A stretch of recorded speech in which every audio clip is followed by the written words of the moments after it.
Sorry, got to click this one more thing.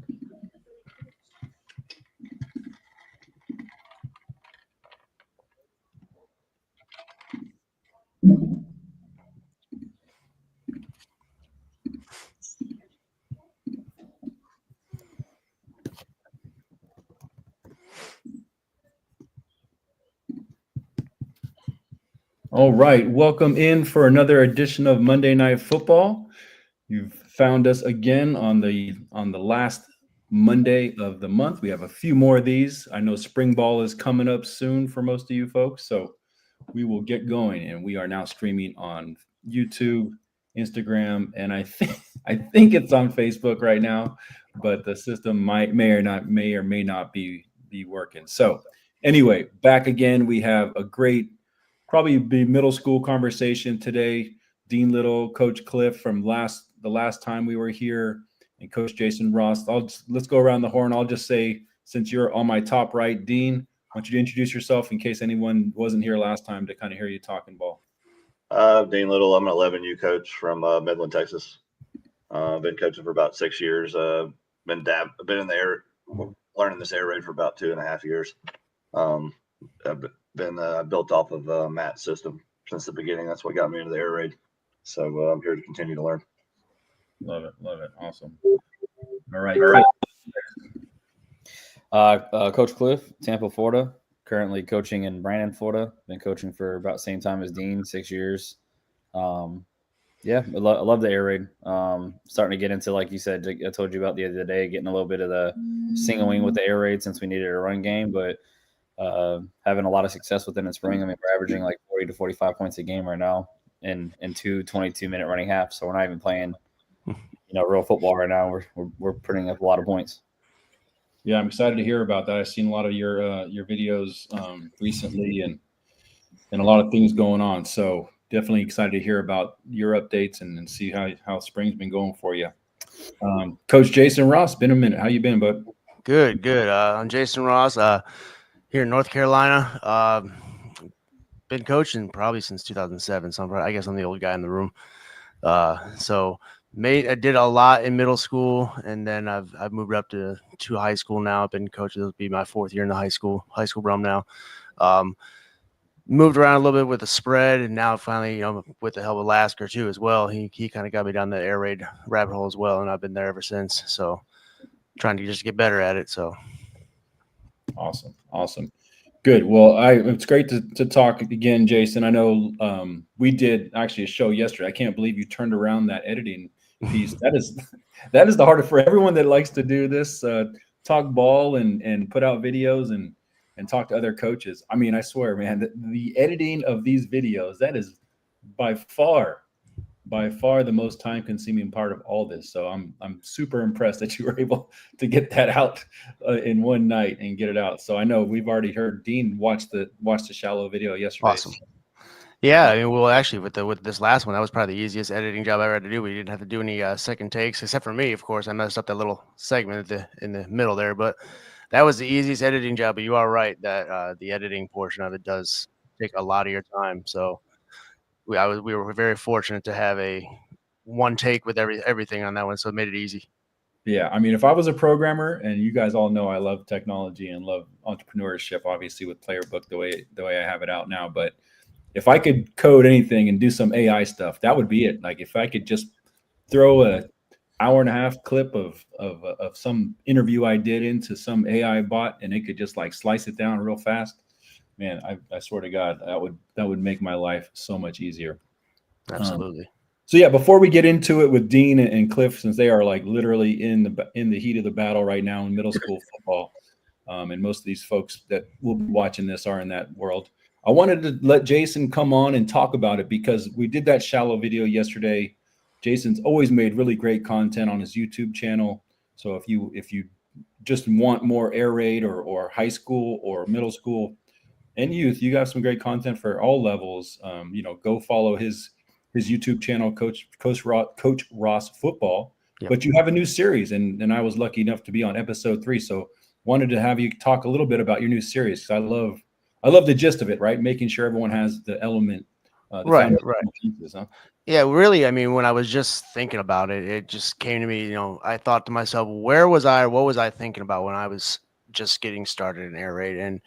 And falling upon Coach Mackey and Lasker and some other guys, just they had been doing it for such a long time that I wanted to try and find a way to kind of bring the air raid and make it as simple as possible for guys that are just starting to go down that road that leads to the air raid, but not knowing where to begin and trying to simplify. But not only that, but then bringing in other coaches that have different perspectives to possibly or hopefully help make that learning process that much easier, because you can borrow, steal from all the other different coaches who have all great ideas, and you mesh all those ideas together and then you make it your own, and it's just that much easier, because the easier you can understand it, the better you can communicate it to the kids on the field. And so I just wanted to start making this series and fine tuning some of the more popular, I guess you would say, air raid principles or air raid concepts, and then just bringing them to light a little bit more and trying to make them a little bit a little bit easier to understand. And of course, they're just the foundational stuff. There's so many things you can do with formations and motions and shifts and all that other stuff, but just bringing the basics to coaches who really don't even know where to begin, because I know I was in that position one time. So, I'm thinking about the coach who was in my shoes 6-7 years ago that might need this help. So with the help of Coach Brian Deason, we kind of brainstormed some ideas. And then what I wanted to do is start bringing in other coaches. So Matt was courteous enough to join us last night talking about shallow. And we have some other coaches that we're going to bring on to talk about other concepts. But that was the whole gist of the idea, was just to try and bring concepts that were pretty popular in the air raid and breaking them down to their simplest form so that they're easier to understand for coaches to teach. Because again, like I said, being able to teach it and understand it, kids see that and they see that, okay, if you have the confidence teaching it, I will be able to be confident enough to execute it on the field and in practice. And as we all know with the air raid, the magic happens on the practice field, not the game field. 100%. Yeah. No, and that's so important. The foundational pieces, you can go become your genius self and go get crazy with it, but at some point down the line. But if you can't just execute the literal base play, the base concept, understand how these route combinations work together, if you don't have that, you and your players, then all that other stuff, it's a waste of time, and you're probably going to be hurting your team more than helping them, to be quite honest. Right.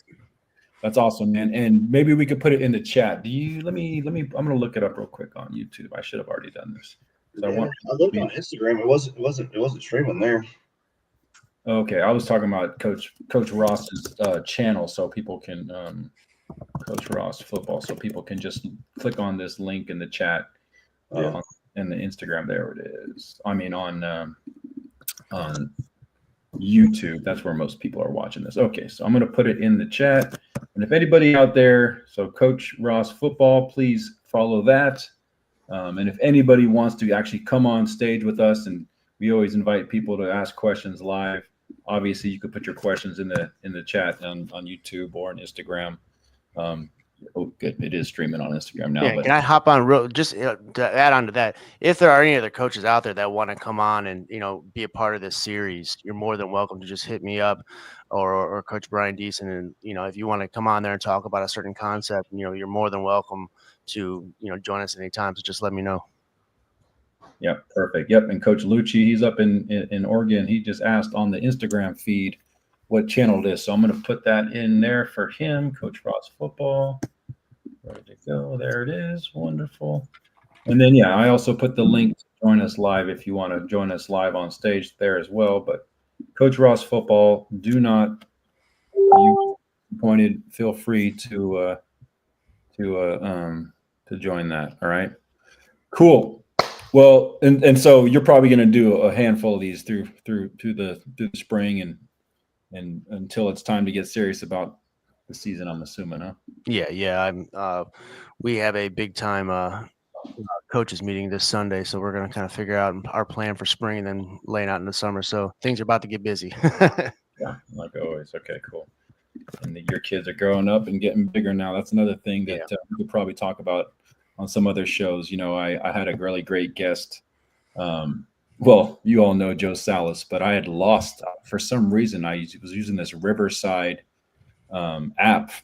One time I used it instead of StreamYard 2 years ago, and they never downloaded my interview with him, but I was able to download it and put it out a couple weeks ago. And he had some great quotes about, like, when coaches get stressed out about family and coaching, all the time it takes, and how if you can weather that, it's actually a blessing and probably more exciting and something you can share with your family versus like you have to go away from it because you feel like you're going to be away from your family. So another great point. I know you guys all have young families.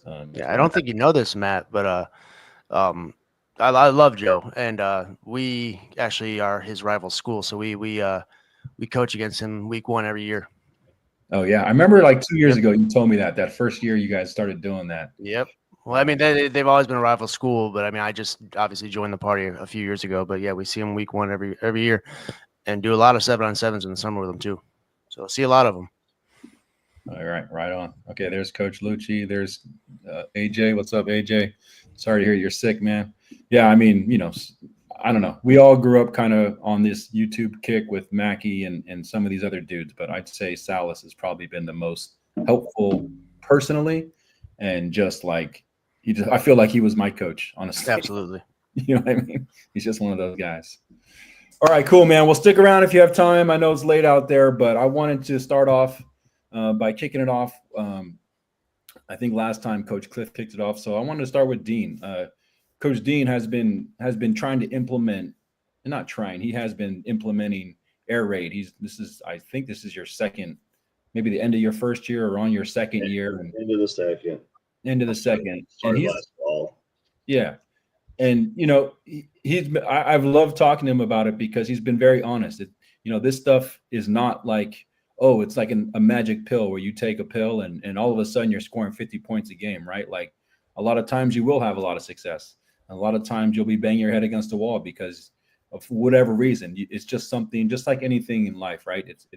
Anything that's worth it takes time and you got to work at it to get perfect at it or to get great at it. So anyway, I'll let you take over a little bit, Coach Dean, and let everyone know where you're at and how everything's going with you.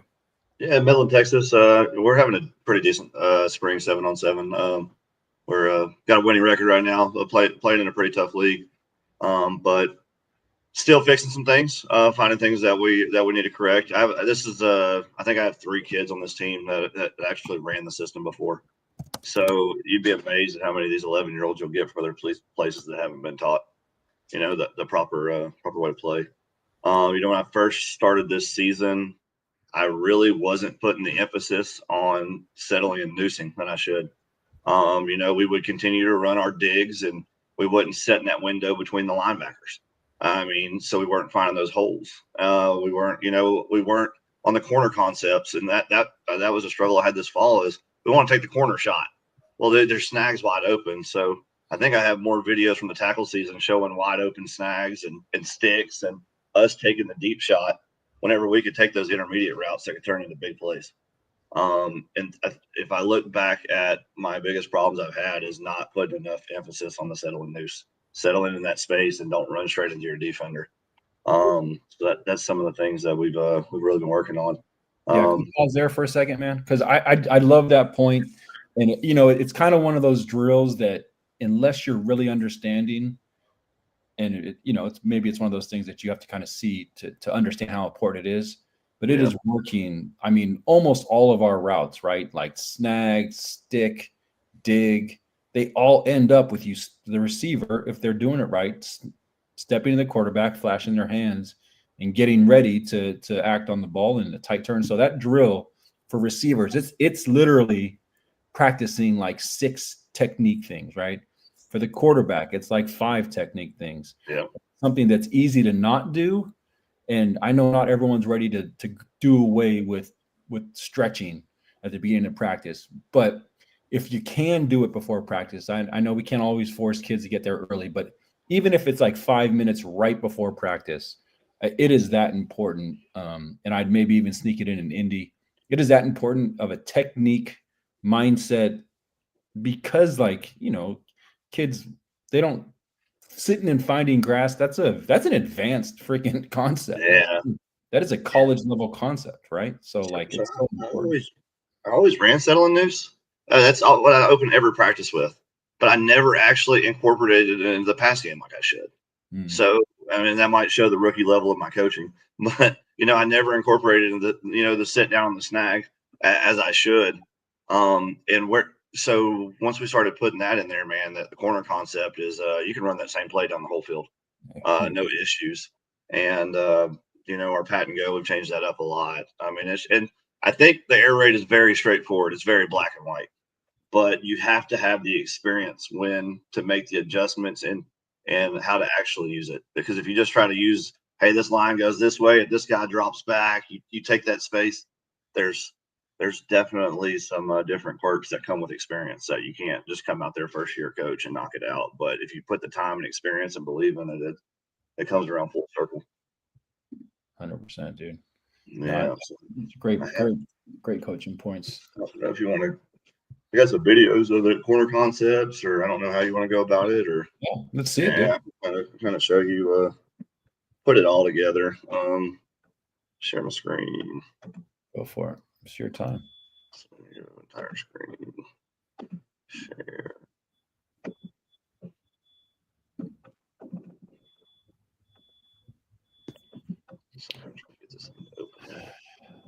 Jason, while he's doing that, how'd your NFL draft go?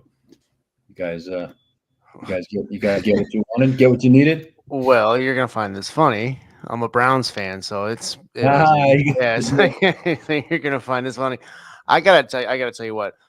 I have to talk to all my Steelers fans and tell them to stop drafting my Ohio State Buckeyes. I can't root for them. Will Howard and Jack Sawyer, it was Justin Fields. Come on, you gotta stop drafting Buckeyes. I gotta be able to root for you somehow in the NFL, but I can't for the Steelers. What was it, like 15 Buckeyes who got drafted? 14, I think it was 14. But I'll take it. Hey, that's good. But yeah, we have Shador, so that's going to be a circus. That will be interesting. All right, there's the video. It's a little small. Full screen it. To my parents, they've done well to get me some videos, but they haven't gone back far enough. They like to all zoom in on the kids. Let me get to my corner concepts. Some mesh. So yeah, here's more of your corner concept. It's a mesh. Hold on, it's not actually. Do you guys see that? It's not actually showing anything. There it is.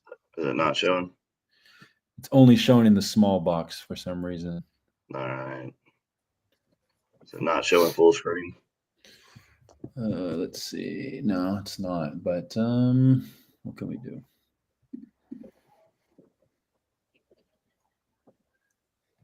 I wonder if I can do it on mine, since you put those in our. Yeah, I did. I sent it to you on Facebook. Okay. Let's see if I can figure if it'll work better for me, since I'm kind of on the admin of this thing. You sent it to me in Facebook. In our chat, right? Okay. Yes.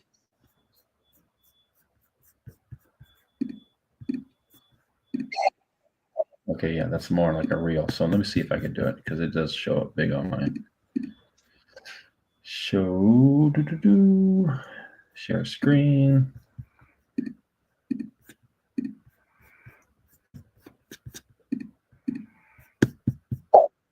Yeah, there you go. That's some of the shot plays right there. And the kid's big. That's all he's like. He's like 5. He's 5'5". I got some nasty shots of him, one hand and catching. Here's we'll do another shot play over the top with him. See, if you see that dig, he didn't go in that hole, but it did open up that shot over the top. It paused him enough for it. So I kind of broke it up. I got 2 of the shot plays with the digs for that backside. But if you kind of watch it, if you watch that slot receiver right there, it goes in, but he tries to settle in that space right there. But I wish he would have ran in a little bit more and split those linebackers.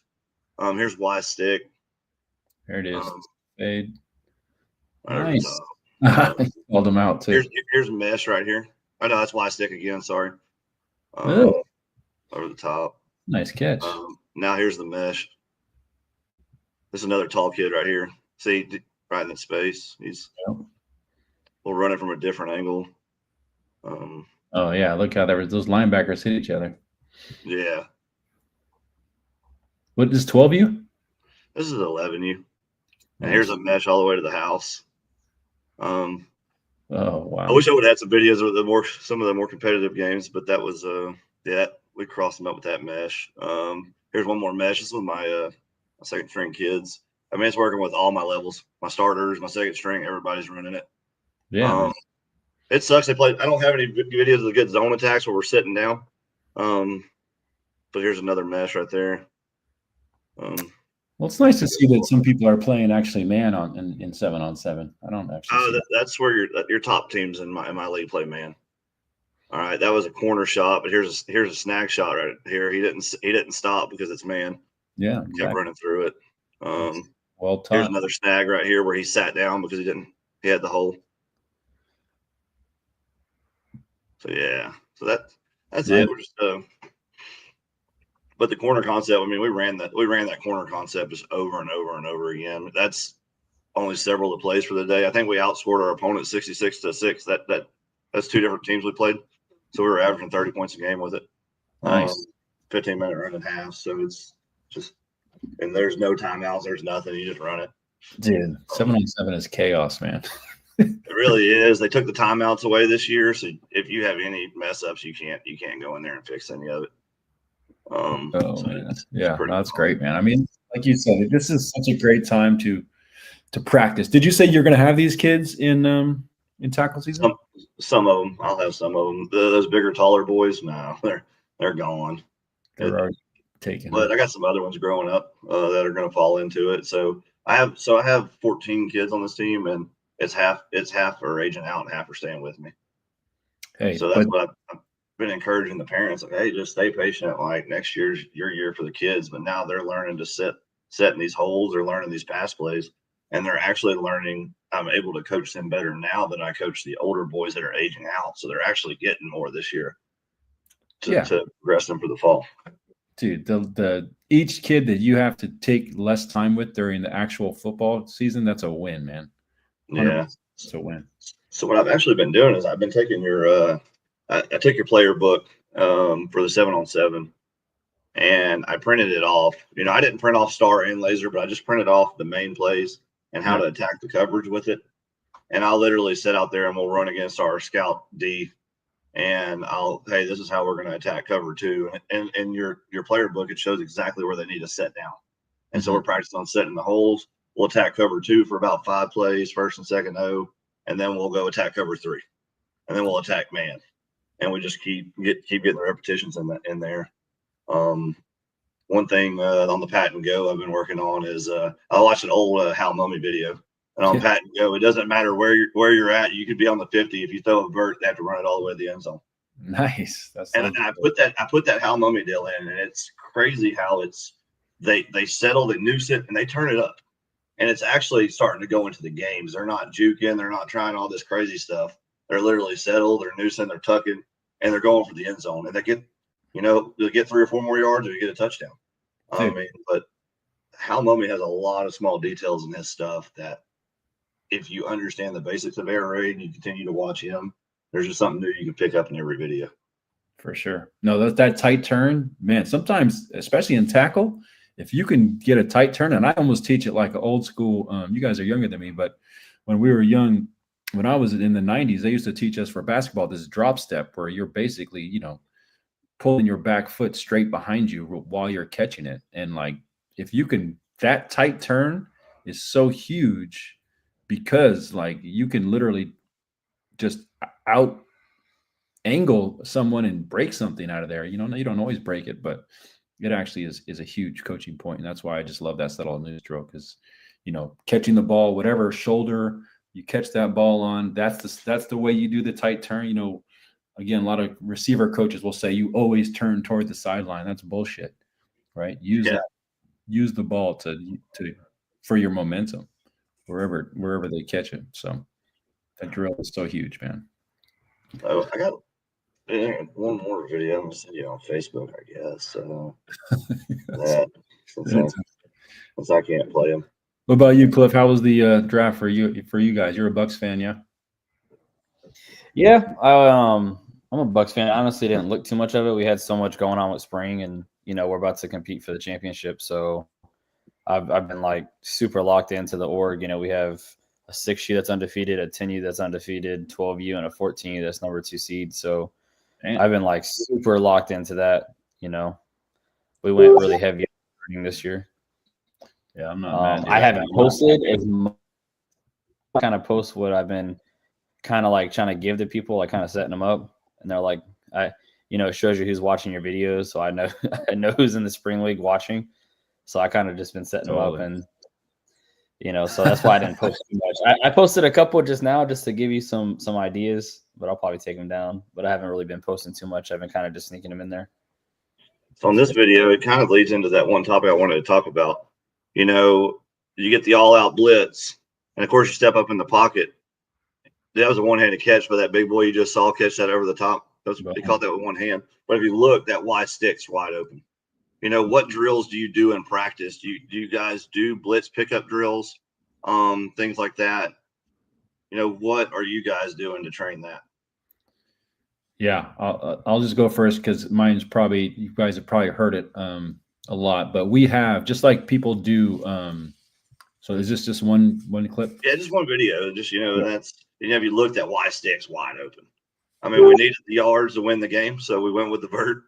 Right. And luckily, big boy went up with one hand and took it down. Love that's a Y stick right there. Love it. Yeah, so just like people do inside run, and we do, even though we're obviously high passing teams, we have inside run where it's just like tackle to tackle, linemen and linebackers, running backs, right? Yes. So you just rep your in the box plays. We do that exact same thing with passing. Okay, so literally, I'm behind the quarterback, right? The quarterback is there, and we want him to kind of like move around in the pocket to get used to kind of feeling like it's okay to move around and not panic when you're in the pocket. But I'm behind the quarterback and I'm telling which linebackers, right? You're blitzing here, you're the A gap, or you blitzing around the end. And so we are practicing our blitz pickup, which basically at that level is like one-on-one with the linemen. Sometimes, we'll do forward line at sometimes just to show them different looks. But yeah, I'm telling who's the blitz. The running back has to pick them up. And the quarterback is trying to maneuver in the pocket so he's not freaking out. So that is one drill that we do every day during tackle season.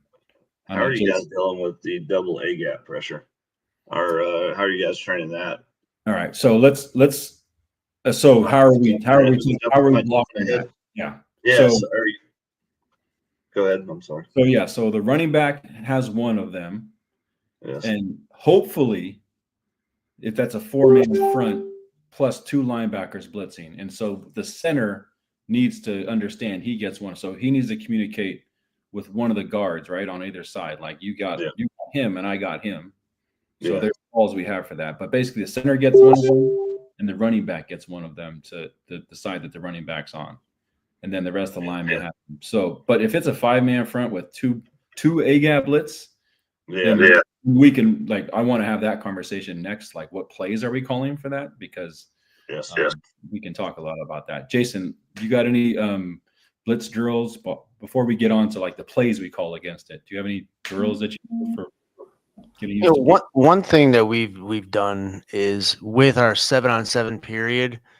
Every once in a while, instead of just having the 7 guys just drop back in coverage, one of the linebackers, we might, show him his coverage, then he may walk down and actually come in untouched, and the quarterback has to recognize where's the pressure coming from. And we'll kind of walk them through that, just talking. It won't be coming from the same side. Sometimes it'll come up the middle, sometimes it'll come on the either outside, sometimes both on the outside.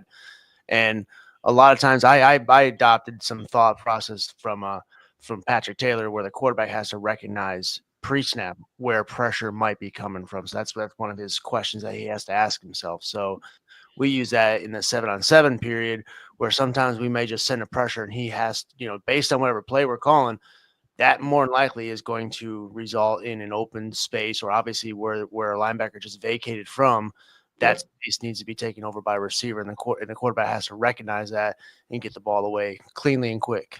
So that's one way that we do it. But like Matt said, a lot of that stuff, a lot of the blitz pickup stuff, is handled with the communication with the lineman. So that's a lot of times, them working there. And we will do a little bit with that as far as team stuff, sending some high pressure looks at them. But mainly the one thing that we really do just to invoke, the quick thinking and the processing really, really fast is as adding that simulated pressure in a 7-on-7 period.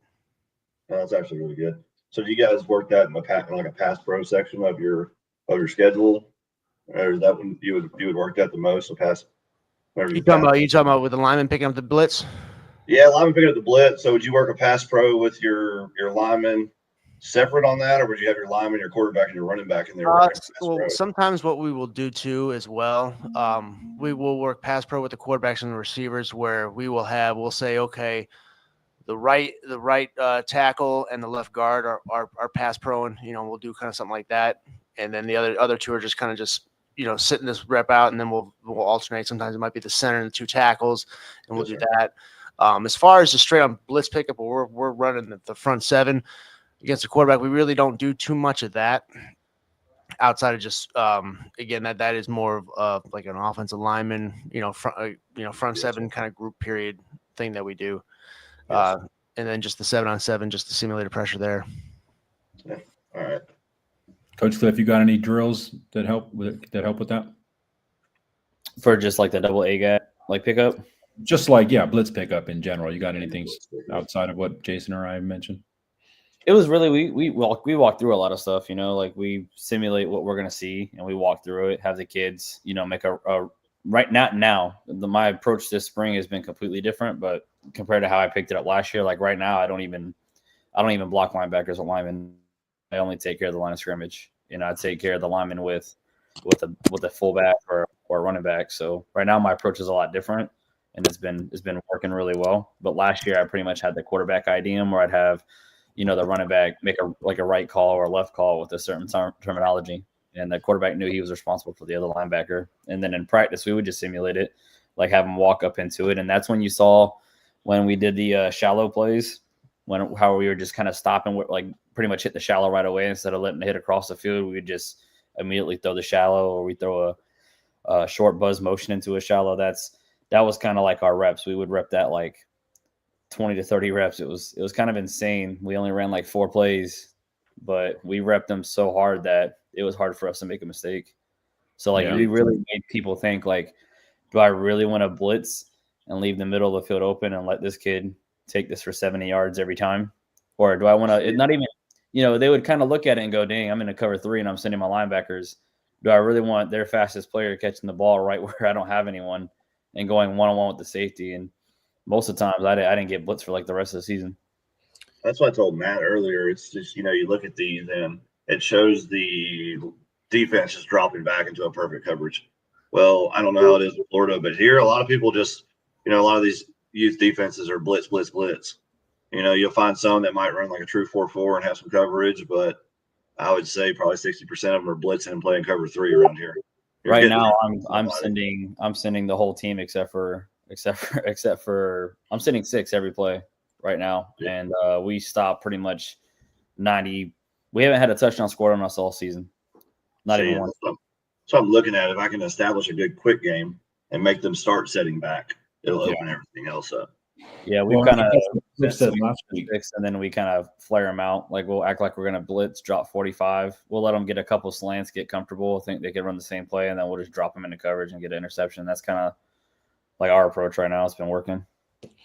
Hey, so I think what Coach Cliff kind of demoed last week, Coach Dean, is probably what you're looking for. Now, I have my plays I like against the all-out blitz, but just talking about what Coach Cliff, he literally is either running a buzz motion and then snapping it when that guy gets to the tackle, and then that receiver is literally replacing that linebacker and just taking that spot. Right?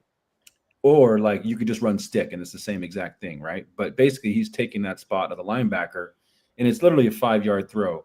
And one thing that you can do that I've heard other coaches doing, I've never done it, but I think Salas gave this out on one of my shows, was like literally have a defensive line with no O-line except a center, and just snap it and have someone running a stick, and just to get the confidence for the quarterback to know, like, if I just take one step and pop that stick, like I can make this throw even without a lineman. So like mentally, they're not freaking out that like, oh, the house is coming, because even without linemen, if we are in sync, that stick runner or that shallow runner knows to sit there as soon as he can. And I know if I take a quick set and pop that ball over there, it's going to work, because now we have a lineman, right? So it's more about mental, to be like, just to be honest, like getting the quarterbacks not to freak out. Oh, it's good stuff. And that's what jogged my memory when I saw y'all shallow this, on my ride today. I was watching it and I saw that. I was like, man, I wonder how, it's a drop back game. Okay. I saw Coach Cliff did it. Was there any other ways to vacate quick, Yeah. Stick is good. I honestly like, I think I've told you guys, the salt and pepper, like just running back, just push motion, running back behind the 3-by-1 receiver set, and literally the quarterback's just flipping his hips, and it's basically just a sweep play. Yeah. But if you got running back, again, it takes 2 seconds to flip her hips and just throw a little lazy swing pass, and he's already outside the defensive end because we put him in motion. Like it's to me that's the easiest way to do it. Ross, what do you got? Someone center the house. What play you got?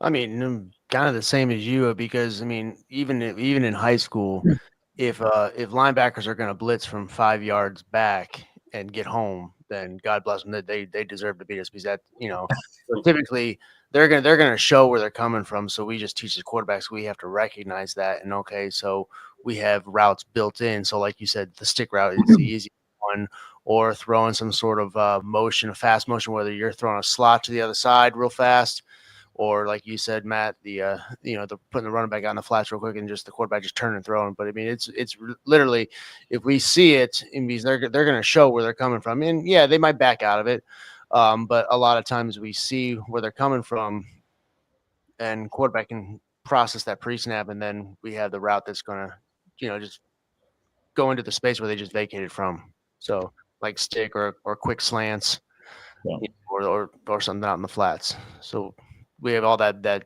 just built in. Yep. And Cliff, I didn't mean to steal your thunder on that play. Is that what you would say on this, in this scenario? Like, what do you mean by that? As far as like double A gap blitz, I mean, you already kind of said it last week, but just running that motion and getting someone in that space, or. Yeah, I mean, just replacing it, really. It depends on it. I learned a lot about how to stop an offense by what I did last year.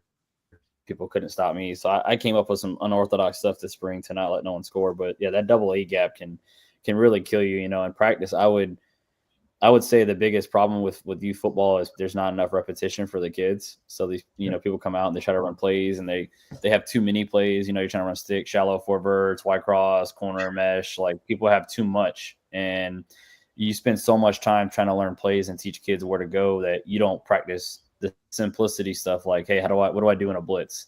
Get your comfortable back, like the big man drill. I did that so much, where I would constantly have.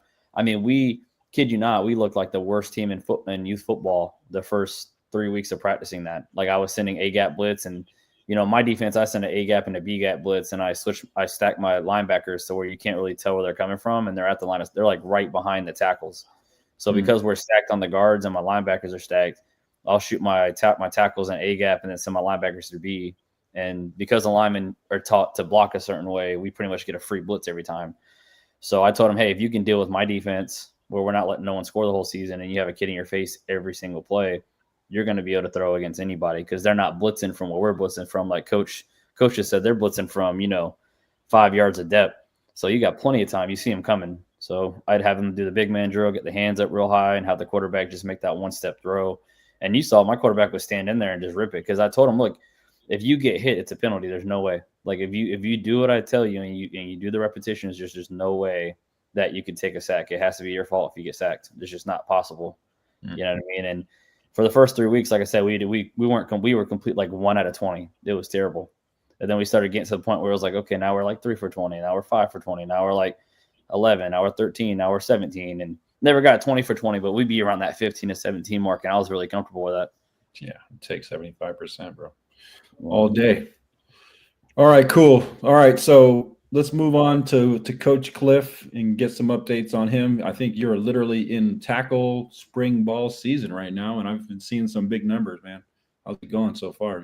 How many games are you in? 3? We're on game 6 this week.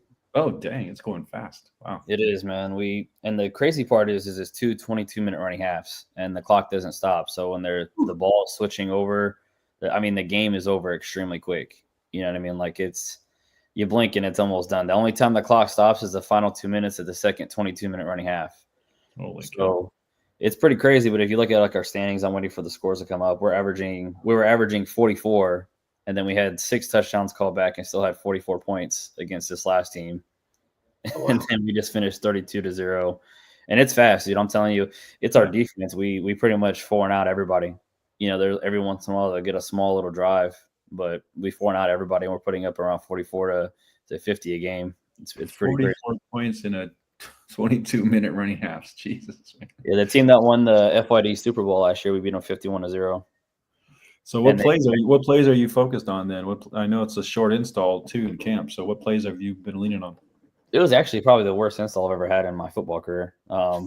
It was absolutely terrible. I was panicking the whole time. Like if you asked anyone, I thought we were going to be the worst team that we had. And you know, we were trying to run like air raid. I had the quarterback. He's 10, just turned 11. Supposed to be, he's a 2-year 12U player.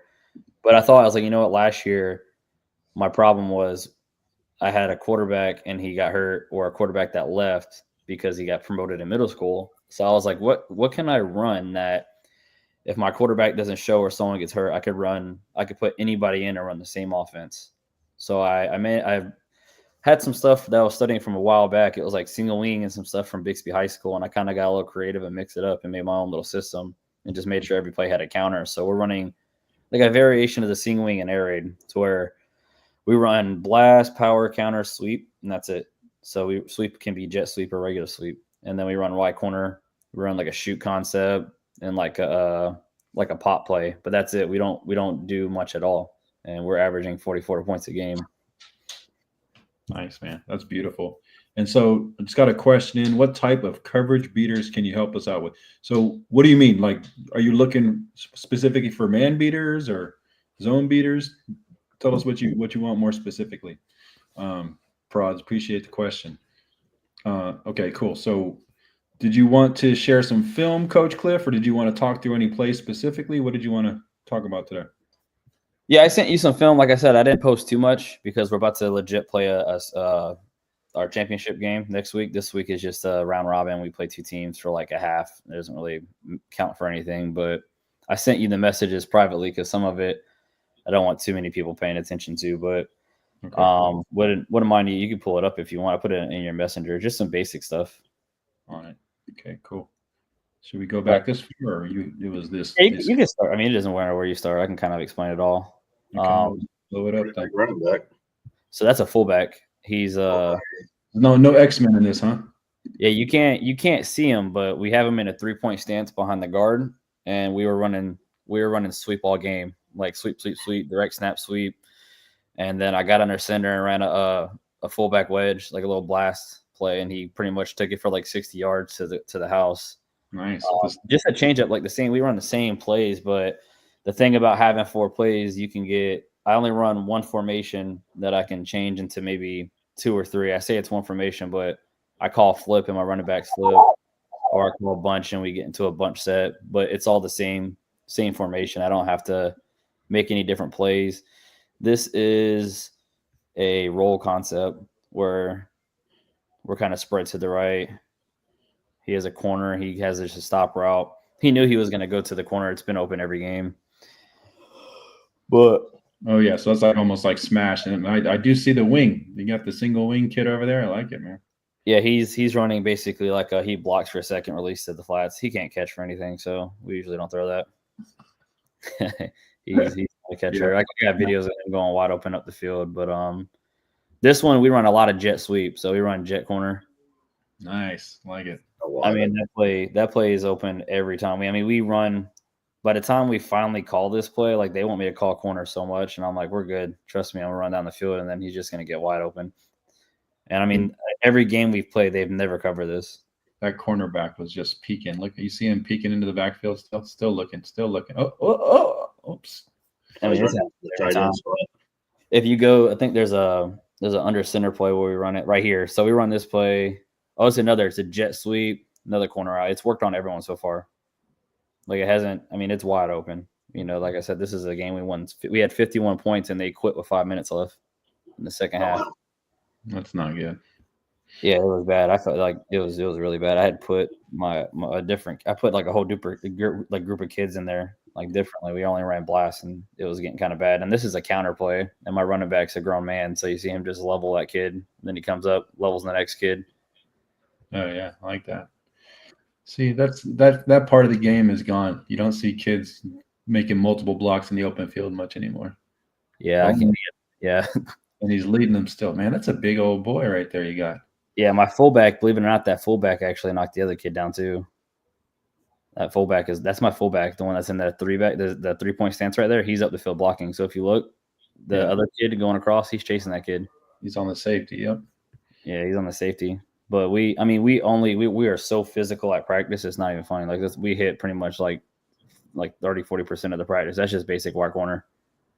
I mean, we were killing them with this play. I think the next one we run a sweep play from under center, but this is just basic wide corner. I don't even put the wing out. I just told him to stay still. Yeah, no other concept going on that side.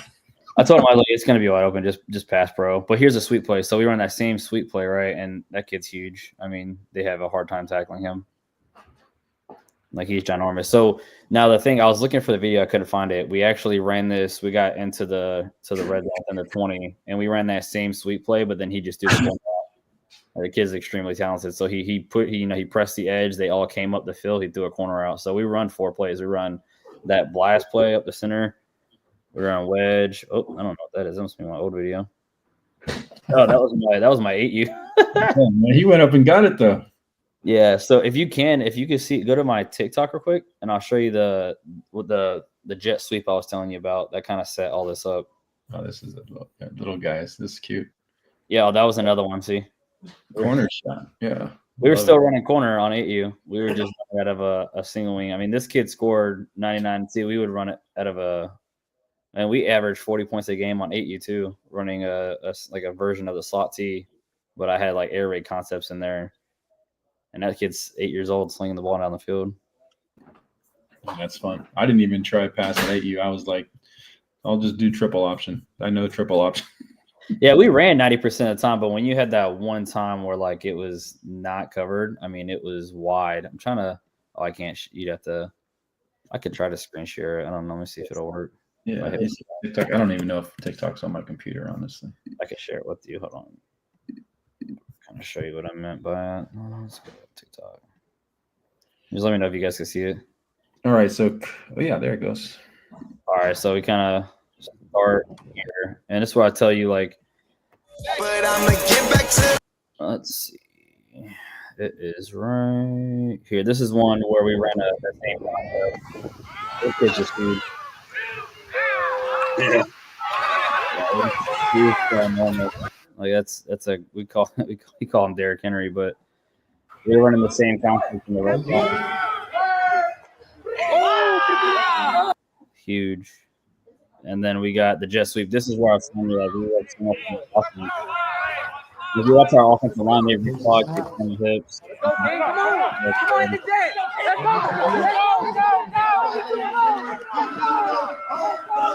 When you're running like plays like that, and you're constantly, they think you're running the jet sweep, and you got your calls down there.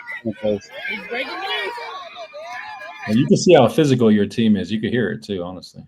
Yeah, they're very physical. They're very physical. If you watch like even the linemen over there, even the tight end how fast he comes up the ball, and he's big. So we spend all time doing this, like to the sideline.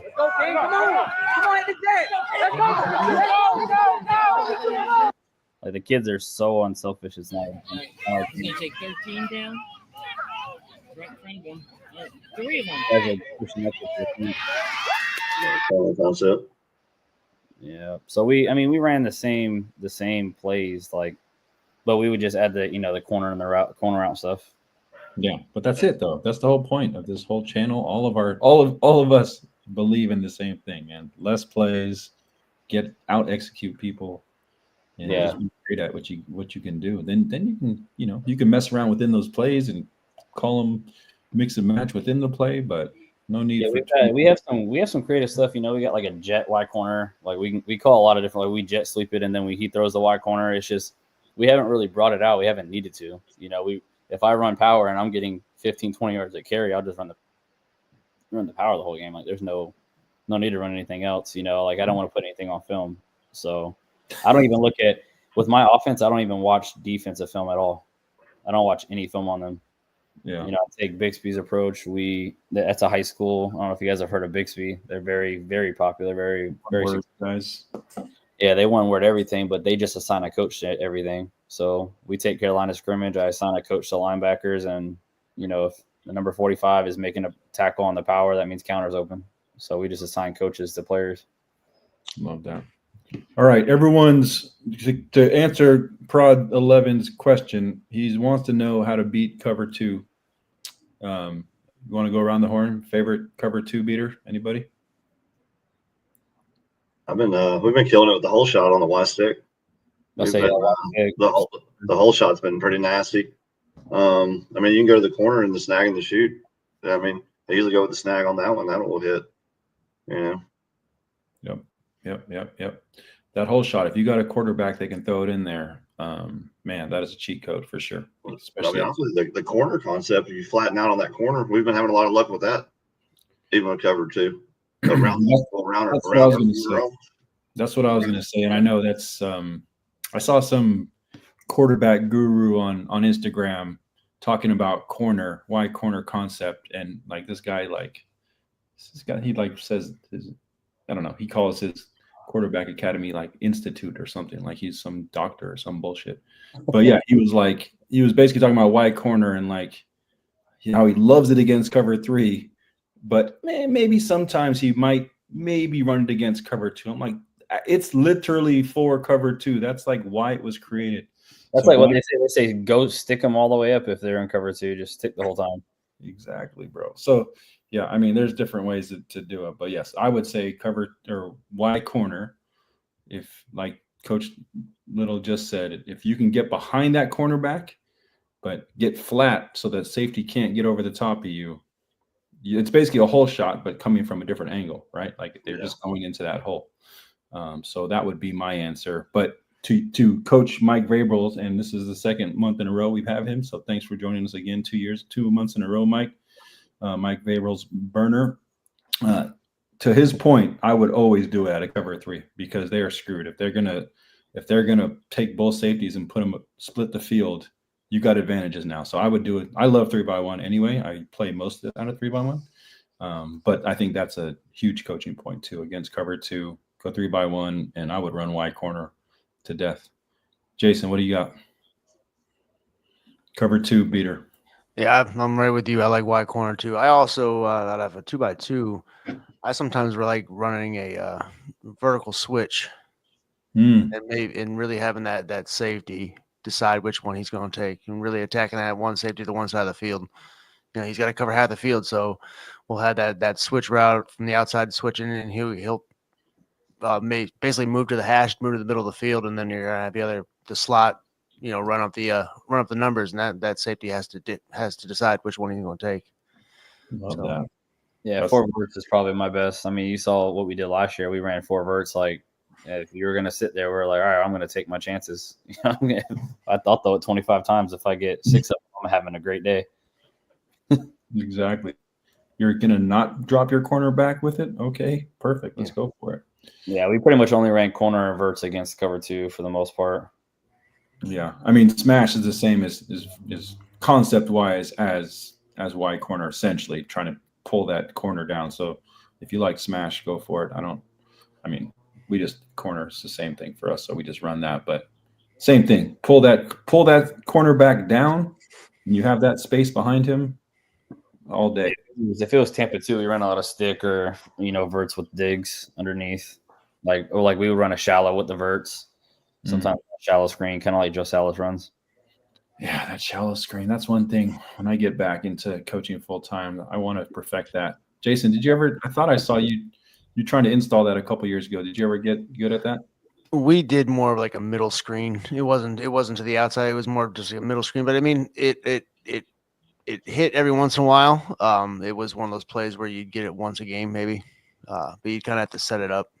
But not the way Joe runs it. It's a little bit different. But I mean, it wasn't one that we really hung our hat on. It hit every once in a while, but then once it got on film, teams really prepared for it. So yeah. Well, I'm never going to be mad at that old school Rocket Ishmael, Desmond Howard middle screen, baby. Those were the years. That play used to just kill people in the 80s and 90s. It's not in vogue anymore, but when you used to see that happening and that all the linemen would release and you see that receiver coming behind, man, that used to just be so much fun to watch. All right, cool. Any other questions out there? Mike agrees with smash. Yep. I never saw the purpose of having smash and corner, but they're probably interchangeable depending on just what you heard about first as a coach. So yeah, I liked having the snag. That way when we swung the running back out, they kind of didn't interlap. Yeah, that's a good call. And that snag, man, I've considered many years of changing that concept name to snag instead of corner because that snag is always freaking open. Sometimes I still hate myself for how much I've neglected that over my 2 years of doing this. It's easy to though, we all want the deep shot and it's open most of the time. So why not throw it? But then, these kids are kids. So that's why I wanted to change it. So in his mind, right, it was like, it's not called a corner, it's called a snag. I did a course not too long ago, OC, and they actually called it the snag concept. Yeah. And don't surprise me. I think another thing to touch on that is like screens. I know a lot of people here what concept should I run? It doesn't always have to be the whole purpose of the air raid is that those shorter people who can score. So when I ran into cover 2 teams, if I could get quads to the right and you just stayed in cover 2 and didn't shift or move anybody, and then I would run pepper, it was the easiest thing ever. Or doing any kind of Rita screens. You saw our Rita screens last year, they averaged 40 a game or 40 a carry. It was insane. I've never had a play just average 40. Maybe I didn't call it enough. That's probably why I averaged so much. But but just screens, don't make it complicated. It doesn't always have to be a shot down the field. Find a way to get somebody the ball, short. Honestly, if I could just convince coaches to pass more at it and before they're scared, I would tell them just add those 3: bubble or pedal, right? Slow screen and literally salt and pepper. I mean, I do like the tunnel screens on the edges, but some coaches might be scared of that. But if you just added bubble, running back swing screen, basically that's salt and pepper, and running back slow screen, you're going to double your offense. You don't even need real passing concepts. We ran a jet, kind of like Oregon does, where we would send an H back or a receiver from the other side of the formation across the formation just to pick up the corner, and we would still run that same screen, and we would have 3 or 4 on 2 over there. And it was really easy. Oh, that's nice. Coach Lucci, why are you not on screen with us, bro? I mean, I know you coach the same age as us up in Oregon, so you got to come on screen next month. Come on and talk to us a little bit about this. I mean, that shallow screen, I think that would be a nice compliment if people are going to start running shallow, and then you can kind of tweak it to have it as a screen. I would love to hear about how you do that. Oh, my God. All right, cool. So how are we doing on time? We've been on about an hour. Anyone else got any burning things to talk about or discuss? That's the only thing. So speaking screens, before we got off the subject, how far are? I mean, I've seen you, but I've seen yours, Matt. But Cliff, how far are you spacing out? And 3x1. Are you spacing out for like a bubble screen? You know, I've seen some people are out there outside the hashes and they got their two receivers, you know, almost the numbers. Like, how far are you typically putting yours? I kind of judge it off my quarterback's arm strength. You know what I mean? Yeah. Like, I try to be as far out as possible, but if my quarterback doesn't have or maybe middle, because what'll happen is when we start playing coaches that are actually pretty smart and they're high school, and they'll start. We get a lot of people in Part 1 or in our area that coach very high level, like they coach at Jesuit or Catholic or like Tech or Armwood. Like they coach at really high level schools, so they'll start putting their DNs like they're gonna blitz, and then they'll swing them out there and cover your running back. They man up your stick. Your go route has a guy on a man over top, and you're kind of like in a really bad situation. So we would kind of play with just how far. And that's when I kind of said, like, what we had to start doing when we saw that was either we'd have to motion. Like, we had the motion to get a +1. So we wouldn't let them see that we'd be 3-by-1. We would motion into the 3-by-1 and either throw the screen to the guy that's motioning across or have him motion across and take the corner or take the most dangerous guy. And that's kind of how we stopped that, was with motion. Like, motion can pretty much solve a lot of the problems that you guys are having with that kind of stuff. Because I was keeping my slot on the hash, quarterback arm strength, but now the arm strength has increased significantly.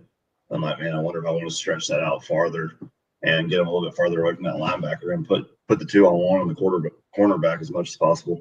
I would say if the linebacker spreads and we can run, you know. I would say just go off your completions in practice. Like, that's what I judge it off of. So I said, okay, consistency wise, like, and that's why I switched my stuff up a little bit, is when based off how far out he is, what's my completion percent look like? Like, what's my success rate? Because if you're getting 4 for 10 or he's only getting it 40% of the time, you know, plus you got to take into the basic numbers of percentage of even getting completed. It could really hurt you if you get too wide. So we started getting closer in, and we would just have them flare out or backpedal. The bubble was really hard for our kids on 11, 12U to throw it as a like upfield, up shoulder. We were basically one step and then backpedal or just stay still, because it's so hard for us on the 11, 12U level to get the ball out like that. My quarterback last year could do it because he was like 6 foot tall at 11, 12 years old. But when you start getting into normal quarterbacks at that age, it can be kind of challenging to get the ball out that far and that fast. Yeah. Yeah, Dean, if you have it, I would stretch him out, because once you start doing it, and you know, it sounds like you're going to run a lot of screens like all of us that love to do, you will start getting kids kind of creeping out there and trying to bust it up, right? So the further that he can comfortably, not like under easily, without stressing too much, turn, flip, and throw, and get it there consistently, right? If he's stressing to get it out there, then you've gone too far, right? One thing I was going to show you. We went to the 3/4 arm slot with my son, and it's putting 15 yards on this ball. Oh yeah. Changed because it's got you got that longer lever, that arm's out here, and it looks so easy when he throws it compared to what it used to look like whenever we're coming over the top. And I mean, I got some videos of it. Man, I'll probably send them to you. That it's like, man, it's just a whip, and it's gonna make those screens, and it's gonna make all the drop backs a lot easier too, because it's you drop back, step left, and you can pull all the way back to the middle of the field with that throwing style. That's your Aaron Rodgers throwing style. That's what Patrick Mahomes has gone to. That's what a lot of those people have gone to, and it's just effortless. Yeah. For your screens, are you throwing it to the inside receiver or the outside receiver? So if it's a tunnel, I go to the outside coming in, but if it's a bubble, then obviously the slot going out. But yeah, so it just depends on. But I've always had them tucked in close because of arm strength. But now that the arm strength is starting to get there, and the arm strength is there now, I want to start actually spreading it out. Now that I'm actually putting the verts at the top of the numbers, I'm getting a lot more luck with these hole shots than before. Yeah, because we had a kid that didn't have a strong arm. I have a video. I can actually find it and send it to you, where we were running the tunnel, and he would just run straight down the line, like flat down the line, like he was running at the tight end. And that was the most successful. So what we would do is we would send the tackle to pick up the corner, or we put an H back there and just have him swing out there and pick that up. And for us, we had him so wide that the corner was so wide, but when he said hike and he came straight down the line, a lot of times teams, like you said, they're cover 3 sending the house. That kid would bail and we would hit him right at the line of scrimmage, and he would take it for like 40, 50, 60 yards. I have some highlights I could send to you. I'll have to find it, but it was my best version of it. And then we would run it with the H-back swinging out to go grab that corner, and it was super successful. Yeah.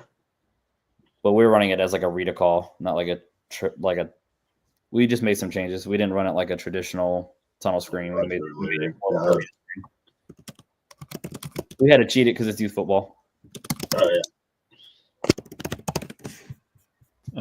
Last question before we roll tonight. Mike Vabrils, burner, talking about mesh. Have you guys tried to run mesh in tackle? Yeah, I have. We only run it in the red zone, and 99% of the time it goes to the outs. So I haven't really seen anything crazy with mine yet. But the one reason I'm get a little skittish about it is because of the time it takes, right? And yeah, Coach Mike's talking about adding the rail, and which is going to take a little longer. So what age are you guys? Are you again, Coach Mike? Let us know in the chat so we can see. But yeah, I mean, for me, it's just all about how good your linemen are, especially when you're adding that. And then obviously, if your quarterback, if he's actually going to read somebody to see if that rail is going to get open. My thing about mesh is honestly, until this spring, we weren't sitting down in the zones. We were continuing to run. So with them not setting in the zones, you're talking about really not having enough time because you got the quarterback waiting for him to break outside the linebackers. There's not that much time. You might be able to pull it off if you set in the zones. If they drop back and you set in the zones, or they replace a blitzing linebacker. But I don't think there's enough time to use football for it to completely mesh and come across if they're playing man.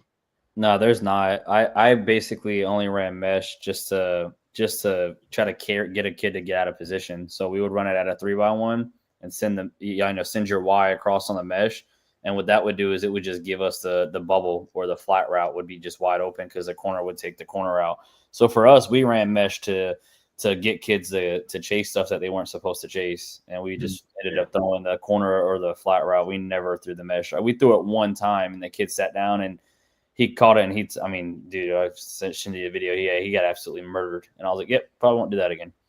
Like, the kid was like really short, really small kid. That's why we're running the air raid. And I mean, they had a linebacker that was like 6'2", like 240. And this kid was like 140 pounds. I mean, he hit him like almost head to head and almost killed the kid. Like, he didn't get up for a minute. So I was like, yeah, let's not throw the sit mesh anymore.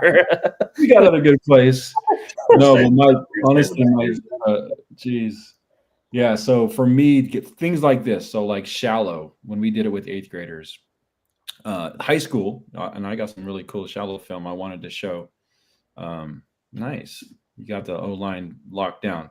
But as far as the reading goes, like for shallow, for instance, we would have, high schoolers go post, dig, shallow as the read. And for us, it was always like shallow, dig, post. But that post for us was like a coach. Like, as coaches, we would be looking at that safety, right? We wouldn't have the kid be reading it and like choosing to throw the. But when we saw that safety cheating down from all those digs we were stuffing down his throat, then us as coaches were like, okay, we're going to tell him now's the time. We're going to call this shallow. And if that safety is not anywhere near that post, okay, that's what we're doing this play. So, for a 10U, 11U team with a rail tag on a mesh, You don't have that I kind of would probably try it. Is like pick when you actually have a real good sense of it's going to happen. Because I don't know if that's a tough ask. You don't have that kind of time. I have teams trying to run variations at air raid now, and I take the first read away, or I send pressure, and the kid they're 11, 12 years old. They're not getting to that second read. If he is, he's taking a hit and he's thinking about it the next play. Like when I did it last year, we didn't even do it. We did when we ran shallow. I wanted him to throw the shallow swing, or it was a quarterback draw. We didn't teach it a 3 progression. It was shallow. If it's not open, the swing has to be open. So, and then if the DN covered it, because that's what some people would do, I just tell them to draw, like run it right off tackle, like replace the DN that swings out. But we never try to go 3 possessions on 11, 12. There's not that kind of time. Yeah. Now, at least not in our league. We got some Florida talent, and we play kids from Miami. So, I mean, these kids are – I don't know if y'all played any kids from Florida or Miami. They're different. It's about like going to Dallas from here. Going to Dallas, it gets pretty rough. Yeah, the recruitment down here, that when you see them posting online, they're like, hey, looking for an 11-year-old, got to be a minimum of 6 foot tall, 275. And I'm like, what? Oh my goodness. Yeah. I mean, yeah, I don't want to ever tell a coach not to do something, but I would just be pick your spots with stuff like that. That's all I'd say. It's just it's tough, right? And you don't want to lose it down, but you also don't want to take a sack and fumble the ball and then this whole world of, when you throw the ball, Coaches, stop only wasting bad things- valuable. Sorry. Only bad things can happen, that whole mentality. So anyway, all right, cool guys. We've been on here. That's with it, but it's very expensive. Yeah, exactly. And then you got to practice mesh A every lot. single day. Like A literally, lot. I did a mesh drill video not too long ago. Like literally, you should be doing mesh drill every day if you're going to run mesh. Yeah, it's extremely expensive. When we ran it on 14U, it was very challenging because the quarterback sometimes will like to just say hike and go to mesh.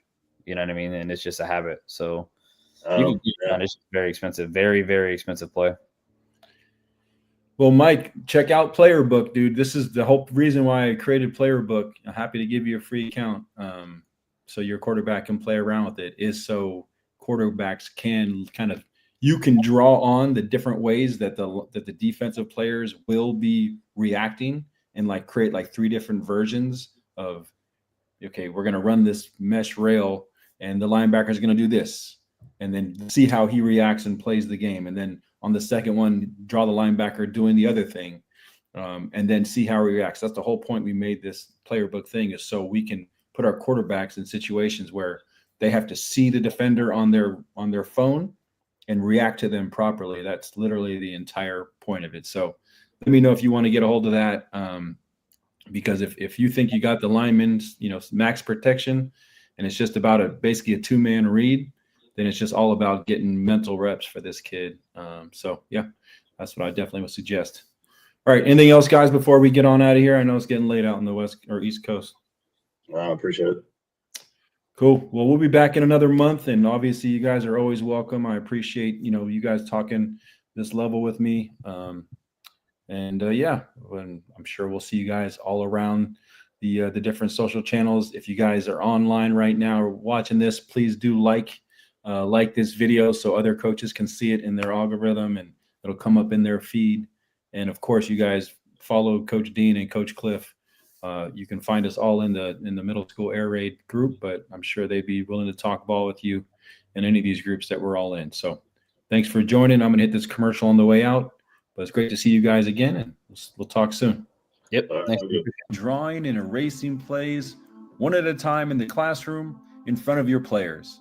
With Player Book, everything's already loaded. Just open up your interactive whiteboards and start coaching. Our new motion boards let offensive and defensive coordinators teach their units efficiently, each in their own session, enabling players to visualize how real plays will unfold. Simply draw your offense versus defense scenarios and bring them to life instantly. From spring installs to summer prep, preload your playlist and leave the chalk talk delays behind. Just get straight into the winning conversations. These motion boards allow your entire team to see more than just static drawings.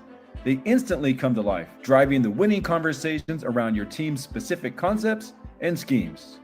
Your offense and defensive units will be in sync like never before. Now let's go deeper and supercharge your quarterback room with QB Vision. Flip the switch and step into your quarterback's eyes. Teach them how to read the field like a vet. Flood concept versus cover 2? Watch how the cornerback's body rotation gives away the coverage. Now we're breaking down tells. Linebacker depth, leverage, blitz indicators, hot routes replacing pressure. This is where your quarterback room levels up. And you know the best part, Coach? These aren't just whiteboard sessions. They're mobile, gamified, and scored. Your players aren't done learning when practice ends. They take these whiteboards home and literally play them on their phones. You will get detailed decision-making data and scenario-by-scenario breakdowns. You'll know exactly who's ready and who needs more reps. From spring ball through summer installs, Player Book lets you teach faster, rep smarter, and build better players. Coach, it's not what you know, it's what they can execute.